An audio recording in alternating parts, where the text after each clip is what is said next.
Hey everybody, welcome back to our channel. If you want to go ahead and analyze customer interaction using analytic tools for your bot, like using the bot, in today's video, we are going to guide you through the process. So without any delay, let's just get started. So for that, you can head over and open up your site saw.google.com or any of the website where you are which you used in order to launch your website. So once you launch it up, you should be finding all of the AI bot and everything integrated onto your project. So if you want to go over and view the analysis of everything for the customer interaction, what we can use is we can go ahead and use the same bot application that we used in order to launch it or integrate into our website.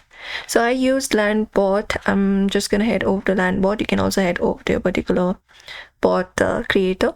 And once you go over there, you can just go over and open up the bot which was integrated onto your project.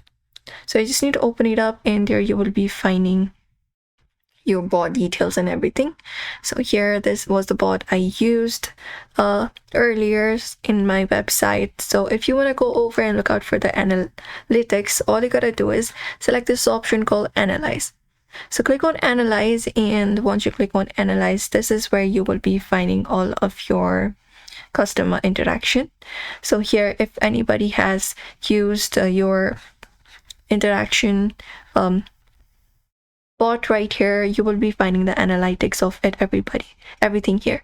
So you can filter it out. You can select this option for filter and select the filter and see the metrics for that time frame. You can just go ahead and do so. You can refresh it as well. You can filter it out by selecting this filter option. Also, you can show and hide your columns, and if you want a raw data export, you can select this option for raw data export, and you will be getting the CSV file to your particular Google account that you used in order to create your account here. After that, you can look out for this metrics option as well. You can also filter it out by your day, month, your custom greens as well, and your per day. After that, you can even select your goal and everything to see data on these days. Apart from that, you can go to this option called Flow Analytics, and this is where you will be finding your Flow Analytics.